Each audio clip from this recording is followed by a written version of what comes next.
guys? It's me, Freedom Bear, and today I have a Nasus video, and my second commentary actually on the Vultra Games channel.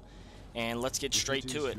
Nasus, if you guys do not know, he is a very, very tough character to kill. He's a very viable, every type of game style that you like to play him as. You can play him however you like.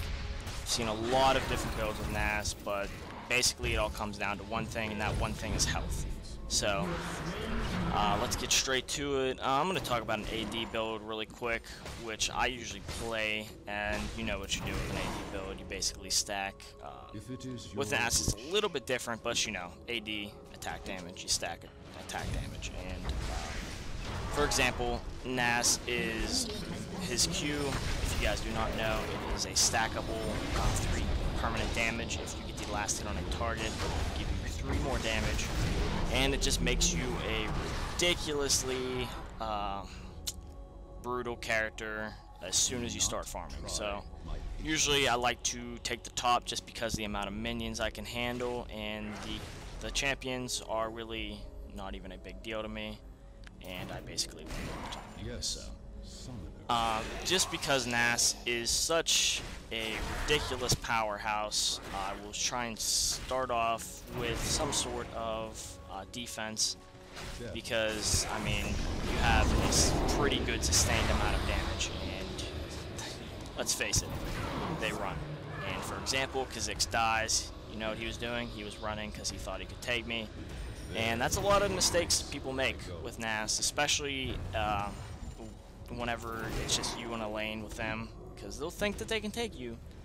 But whenever you pop that ult, things start to change, because that is really, you know, there's a lot of, I like to think of Nasus as a lot of sustained damage, just because if you have all of your abilities, it's just multiple different things are hitting him at once.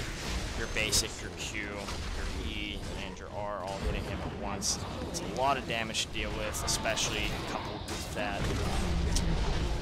with the Wither, his W, and it slows them down, and they try to run from that, and that's where they take the most damage. Basically, is whenever they know that they're not going to win the fight, but they take a lot of damage, and it's pretty bad for them whenever they run, especially whenever they're in the little circle, which is their E, and that reduces their armor and magic resist. So it's pretty brutal. So anyways, let me continue on with the AD part of the discussion, which is farming your Q. That's basically what being AD with Nasus is all about. It's all about farming that Q, farming that Q, farming that Q, because that is hands down the most important thing if you're going to do with an AD, just because your Q is where your damage comes from if you're going AD.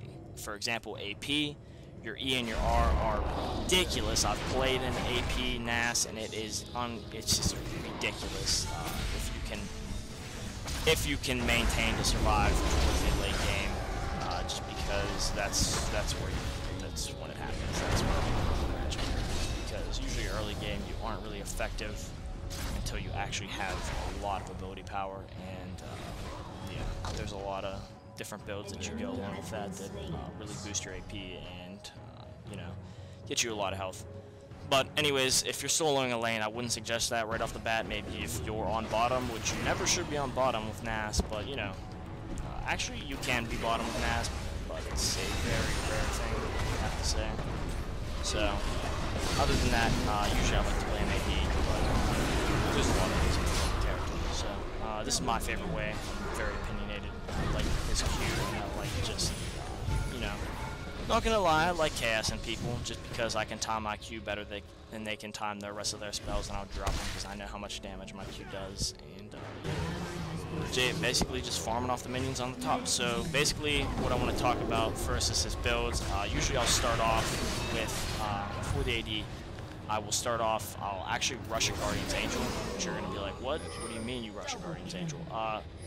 I like having the armor, and I like having the magic resist early game, and I like having the ability to respawn very early game. So, especially for team fights, because usually I do this with some characters. Tank, more likely, just because I don't really need the attack range or anything, and I don't really need the health right off off the bat. So I'll try and I'll try and rush a Guardian's Angel right off the bat. And I'll try and just get the most out of team fights in the beginning, because let's face it, your NAS, your team wants you in team fights. Especially whenever you run in first and they all target you, then your team just drops all of them and revive. Just win-win situation. Or, for example, you can just run away, and thank you, Corky, for running away and leaving me here to die. So, but, you know, got him, got Kha'Zix, and I'm happy because I didn't die. But I didn't show you, because I didn't want to let you see my noob side of me. The score of the game is actually 15-2 and 15, so there's a lot of opportunities. I probably should have been in the 20s, just because I was playing with a few of my friends that cast me a few times. I cast them a few times, but they cast me way more than I cast them, so. Anyways, let's keep on going on. Nasus passive, if you don't know, is a lifesteal passive, which makes him very effective early game, and just keeps him in the lane longer.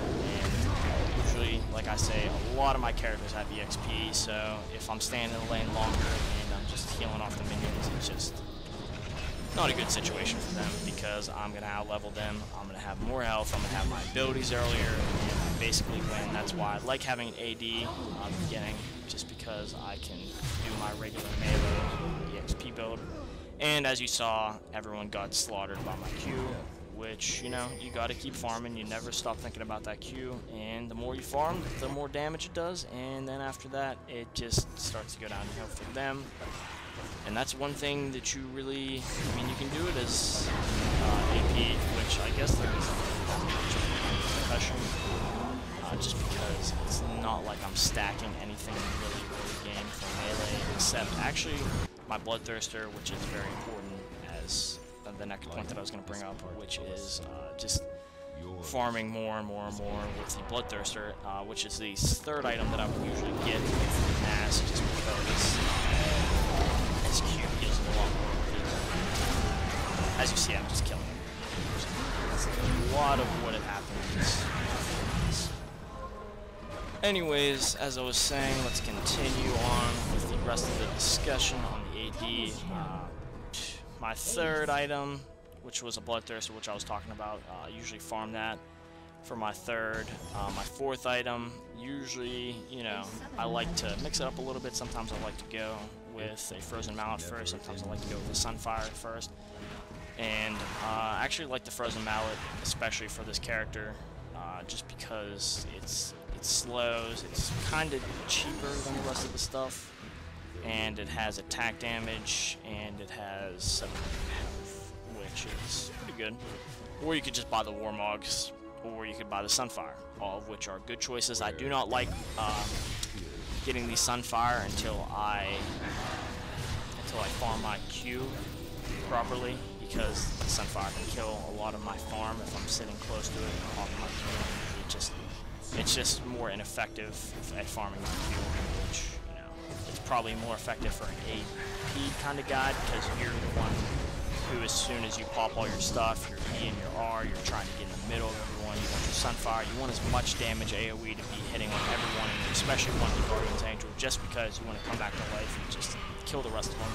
So you're going to do a lot of damage to them, and it's going to be really bad for you. But the AD part of NAS is pretty nice. I like to get a lot of health. Actually, yeah, it's about to end because we just dominate this game. So, anyways, I run in and just start going ham on everyone, trying to kill everyone before I can, and the chaos is happening again. Surprise, surprise, and I die while they all survive pretty much. And you can basically thank a Kali for stealing all my kills. But anyways, these guys are my friends. And anyways, I wanted to just end the discussion and basically just tell you three or four most important things. And probably the first most important thing is your health, the second probably being attack damage, and cooldown reduction being the third. And along with that, just a little tip, rush that Guardian's Angels, rush it, and you will come back to life. But anyways, thank you guys, leave me a like, comment, subscribe to my channel, peace out.